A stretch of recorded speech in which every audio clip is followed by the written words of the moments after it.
Welcome to Global Dispatches, a podcast about foreign policy and world affairs. I'm your host, Mark Leon Goldberg, editor of UN Dispatch. And in this show, we discuss topical global issues, have conversations with foreign affairs thought leaders and newsmakers, and give you the context you need to understand the world today. Go to globaldispatchespodcast.com to learn more. And now on with the show. In early November, a civil war broke out in Ethiopia. The conflict pitted the federal government and its allies against the regional government of Tigray. Tigray is in northern Ethiopia and borders both Eritrea and Sudan. For decades, a political party from Tigray, known as the Tigray People's Liberation Front, or TPLF, was the dominant force in Ethiopian politics. The TPLF was essentially the Ethiopian government from the early 1990s. That was until 2018, when the current Prime Minister, Abiy Ahmed, came to power. He is not of the TPLF, and as Prime Minister has taken certain actions that the TPLF perceived as hostile to their interests. Tensions had been simmering for many months and came to a head in September when Tigray held regional elections, which the federal government deemed illegal. On November 4th, 2020, armed conflict broke out between federal government military forces stationed in the capital of Tigray and TPLF armed forces. Since then, the fighting has gotten worse, and the humanitarian impact for the people living in Tigray has been catastrophic. Exact figures about the number of people killed and displaced by fighting are hard to come by because the region has been more or less off-limits for the media. Also, humanitarian aid agencies have had their movements severely restricted. Still, there have been many reports of mass atrocities and possible ethnic cleansing. The most recent of such reports was issued by Amnesty in late February, and the report found evidence of hundreds of Tigrayan civilians killed by Eritrean military. And it is with a discussion of that event that I kick off this interview with William Davison, a senior analyst for Ethiopia with the International Crisis Group.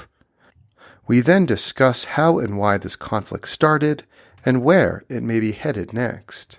This is a sobering conversation about a tragedy unfolding in Ethiopia. It's nevertheless, I think, a very important episode.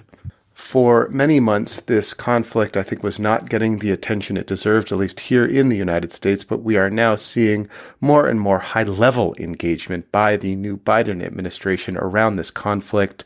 Just twice in the course of 1 week, the Secretary of State, Anthony Blinken, phoned Prime Minister Abiy Ahmed expressing concerns about the situation. And in the course of this conversation, William Davison explains the impact of this kind of international pressure on the course of events in Tigray. All right, now here is my conversation with William Davison of the International Crisis Group.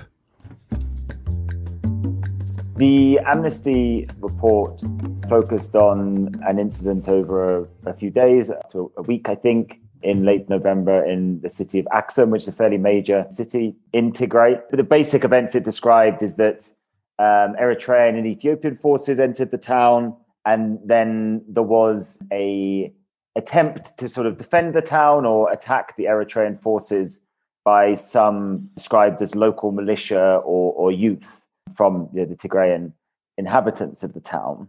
That was repelled fairly easily by the Eritrean troops who are far better trained and armed.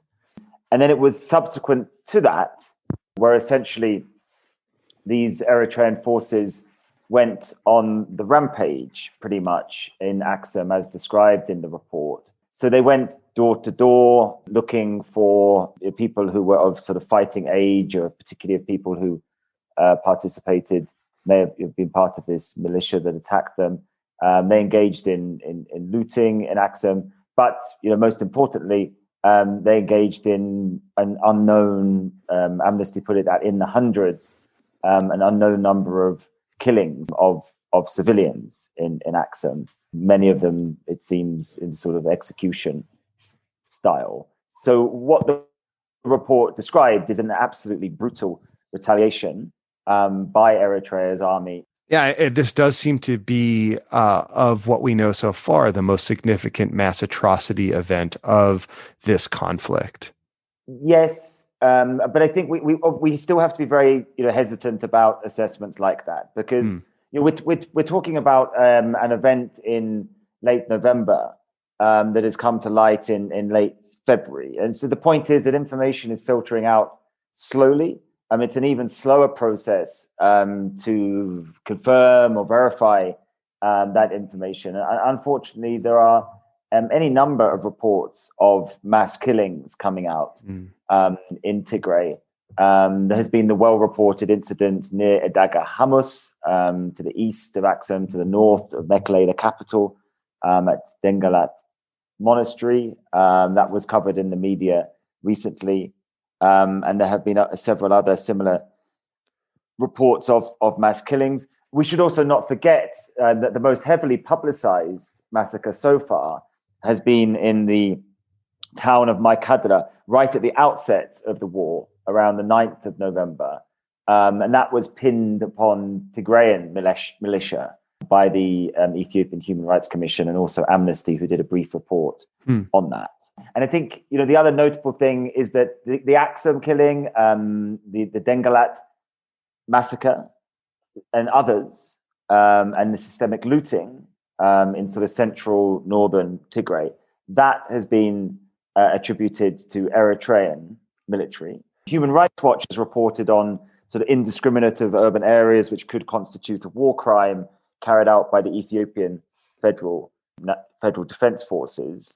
But then in Western Tigray, it is the Amhara militia who were part of the federal intervention and who have reclaimed territory in Western Tigray that they said should have been part of Amhara, not Tigray. They have been accused by refugees who fled to Sudan, but also in a recent US government report covered by the New York Times of violent depopulation, with the term ethnic cleansing used to remove Tigrayans from those areas in West Tigray.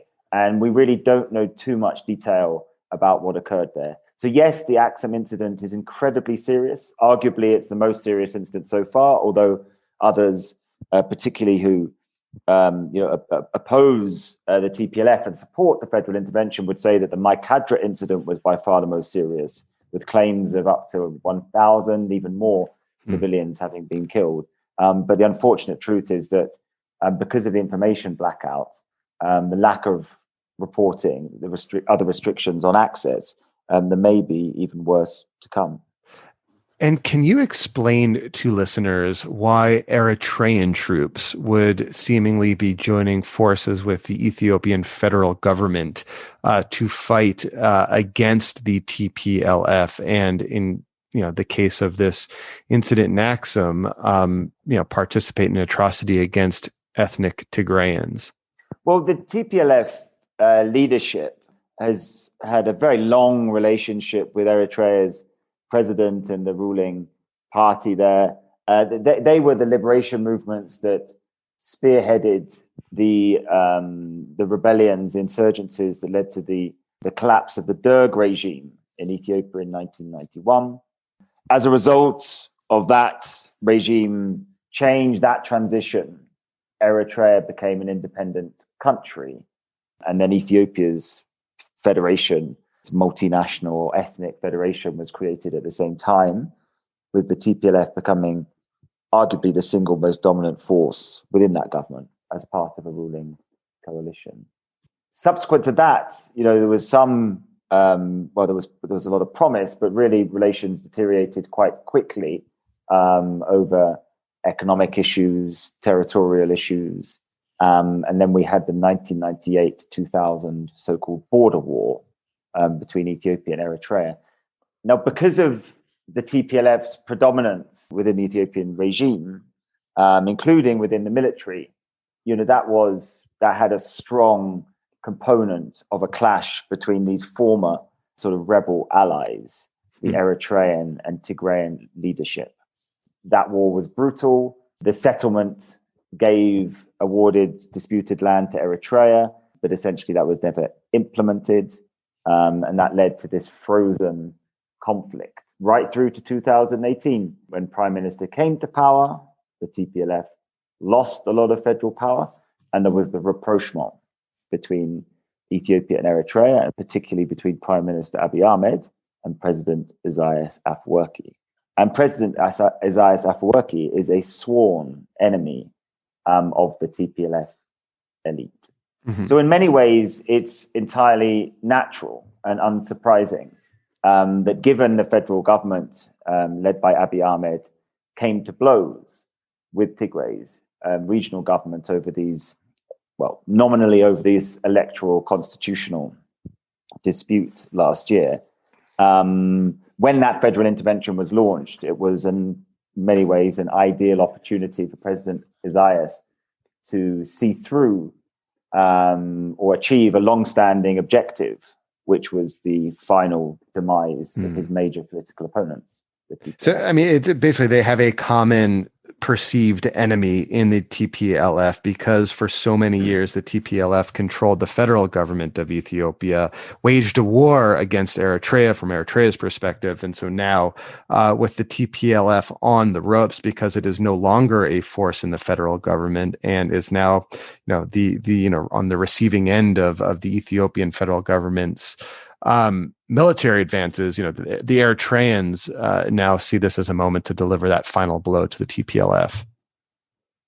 Yes, exactly, and it was the TPLF with a heavy presence in Ethiopia's federal government. They were instrumental in the isolation of Eritrea that we've seen over the past couple of decades. The sanctions regime, of course, these things are.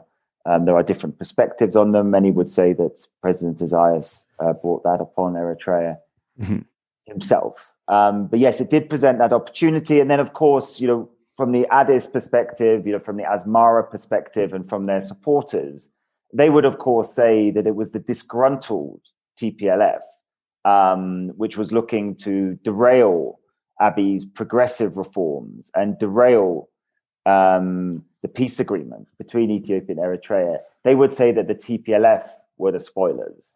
And therefore, in their presentation of events, the removal of the TPLF is the removal of the final obstacle to harmonious, first a normalization of Ethiopian-Eritrean relations, and then harmonious relations in a more peaceful and prosperous Horn of Africa.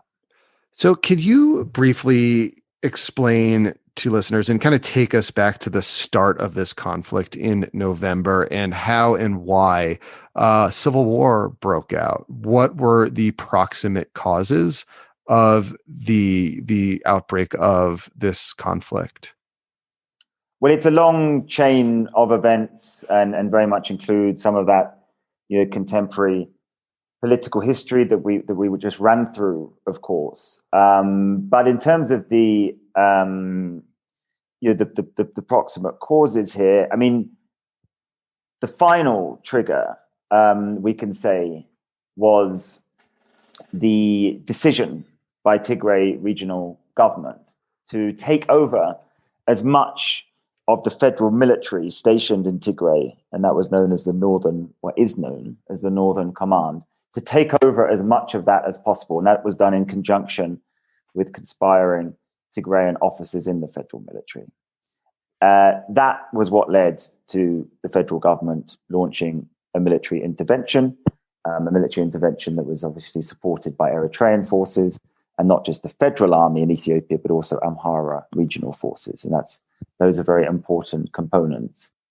The Amhara regional forces, this is, I take it, ethnic militias that have historically been antagonistic with Tigrayan ethnic militias?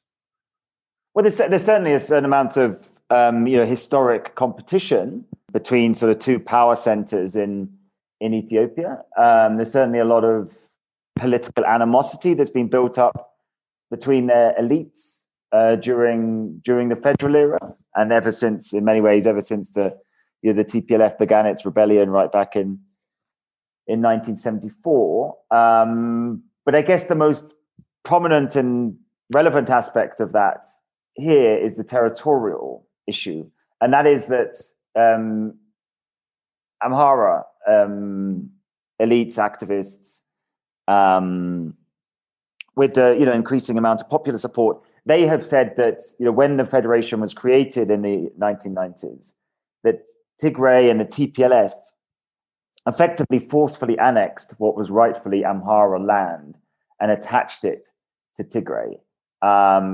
Relatively fertile land, sesame growing areas, giving Tigray a sort of an international border to Sudan, and then also accusations that similar events took place in southern Tigray as well. So that became an increasing political grudge that was held by the Amhara against the Tigrayans. Generally, they're inclined to see the TPLF as an anti-Amhara entity and the federal Ethiopia as an anti-Amhara construct. This is part of the narrative of Amhara nationalism, part of the grievance narrative. Of course, just one grievance narrative in Ethiopian politics. But it was in the course of this federal intervention to remove the TPLF government, the Amhara regular security forces, but also irregular militia, moved with the federal military into Western Tigray, where the intervention was first focused. And that was part of this successful removal of Tigray's government in November.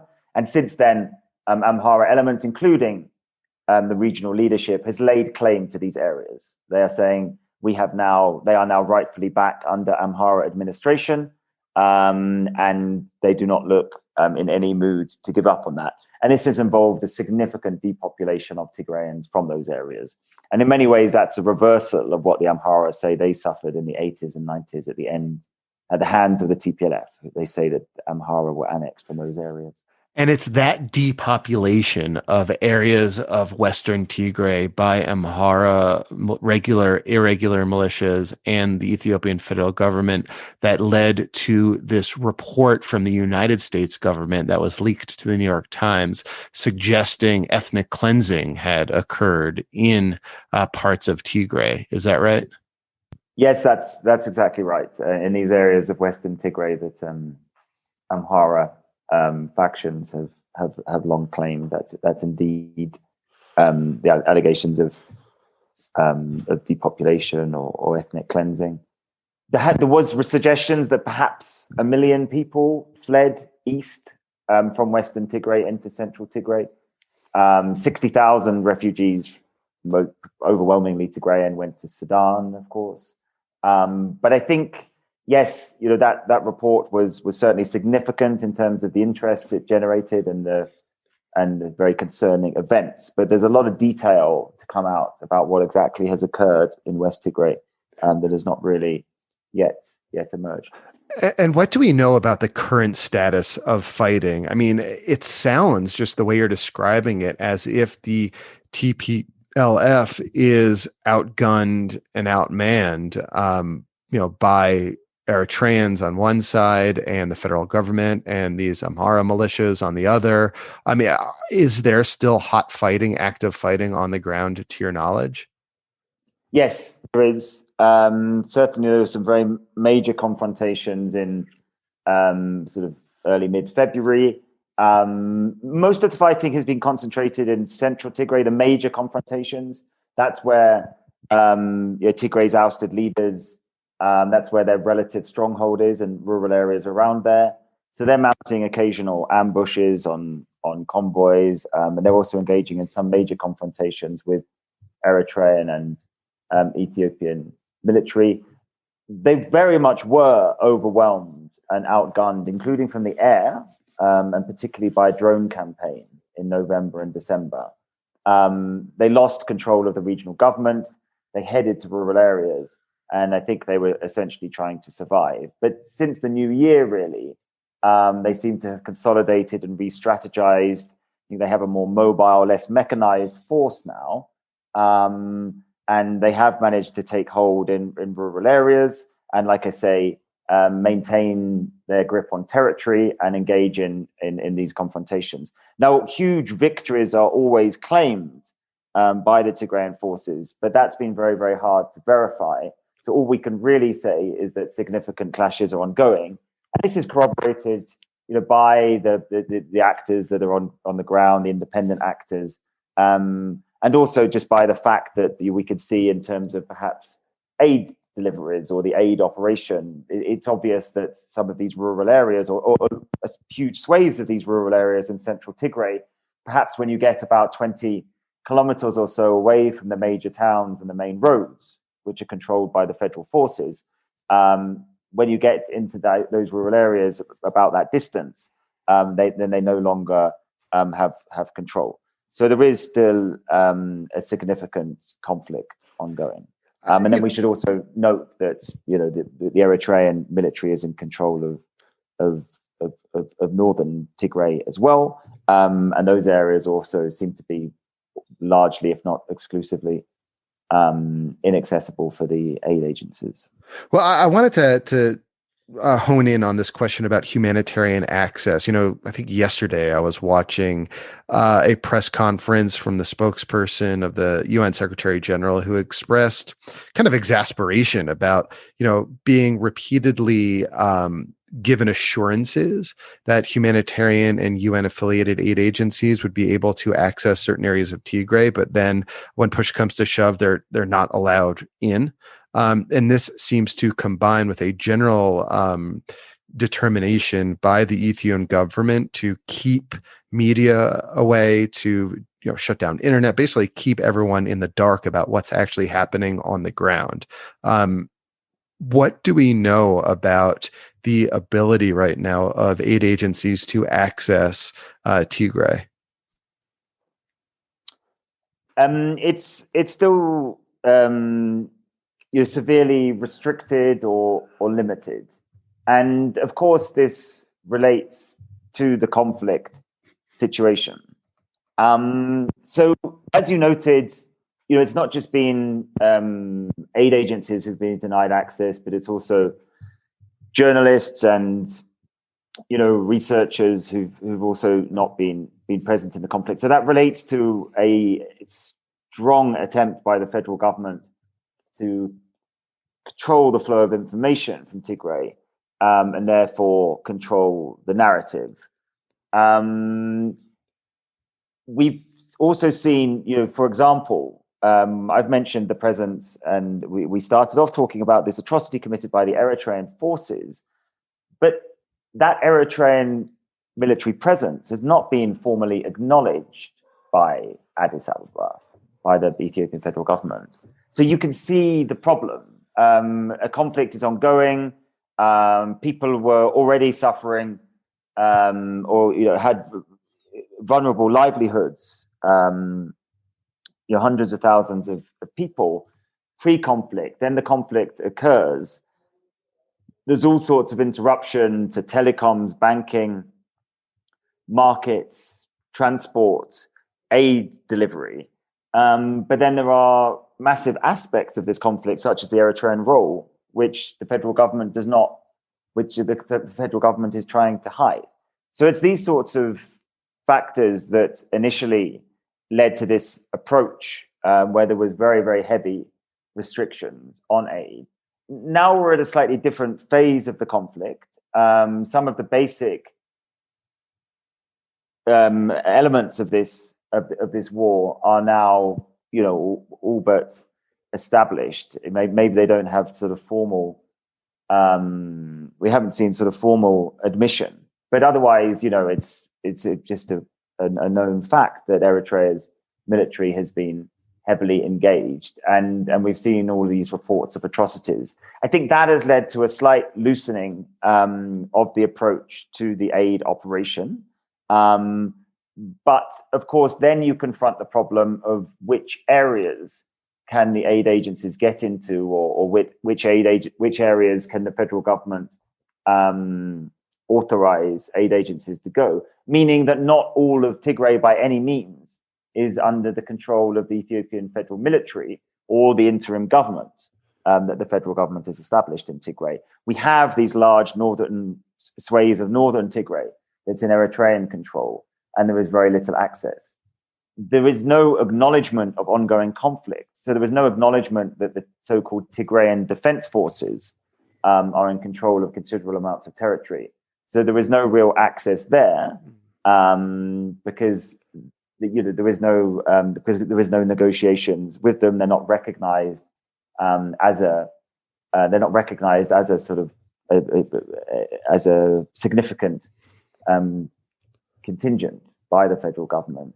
And then there is also a complicated picture in terms of the aid agencies getting access for these areas that Amhara controls, because that may mean you're doing business seeking permission from Amhara authorities that have no formal federal recognition or authorization to be administering the territories that there are.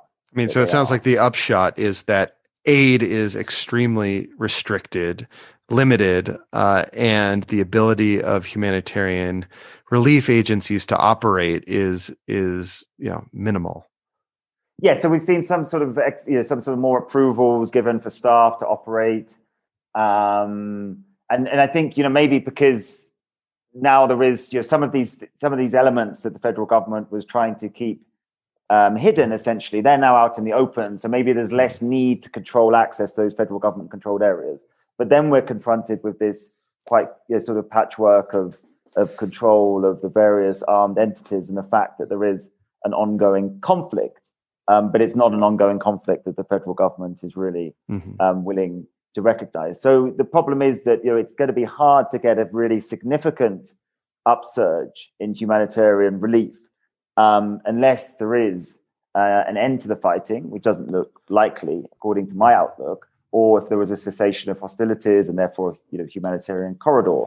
But there's also no real sign of that, despite the sort of increasing international calls for it. So this is what makes the humanitarian situation particularly worrying, because it looks like it could be exacerbated in the weeks and months to come. So lastly, can I ask you about that international pressure campaign? I mean, it's striking to me that U.S. Secretary of State Tony Blinken twice in just maybe the space of a week phoned Abiy Ahmed, encouraging him, pressing him to relent, allow humanitarian access, and seek a peaceful resolution of this conflict. What does the fact that Ahmed so far seems to have, or Abiy has rebuffed these calls by longtime ally in the United States, and also seems to be rebuffing calls from the United Nations as well? I mean, that to me is a striking turn, it seems. Yes, and I think I just want to go back to this causes of the conflict to help explain to try and explain some of these dynamics and why they are indeed so worrying. This Tigrayan takeover of the federal military was seen as the sort of final straw, let's say, by the federal government. It was treated as an act of treason.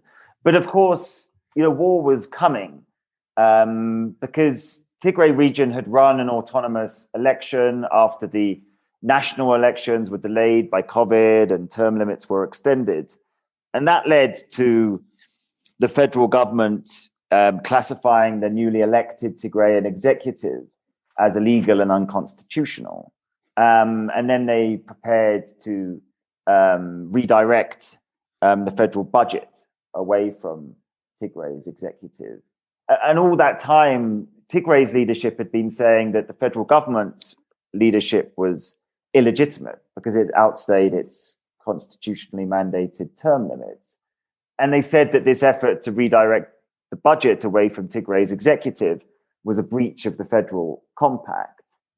So, there was a clear, complete breakdown of relations between the federal government and the regional government. So the war was coming. And then this Tigrayan attack, they described it as preempting a federal military intervention on the military, was the final straw. My point is that the parties got into this civil war stage because of the complete failure of peaceful politics. As with many situations of this type. Now that the new U.S. administration is exerting, showing some concern and urgency over this situation, they are looking to apply some pressure and to encourage a return to some form of peaceful politics. But that's not how the Ethiopian federal government sees it. And it's not how the Amhara faction see it, nor is it, we think, how Eritrea's government sees it. And that means that they are still very much intent on their military objectives of completely disarming the ousted Tigray leadership, bringing those leaders to justice and establishing this interim administration. And then obviously the Amhara have their territorial claims, and in Eritrea there is this seeming revenge mission, and it seems that a long-standing ambition of President Isaias to see the back of the TPLF for once and for good. He is intent on realizing that.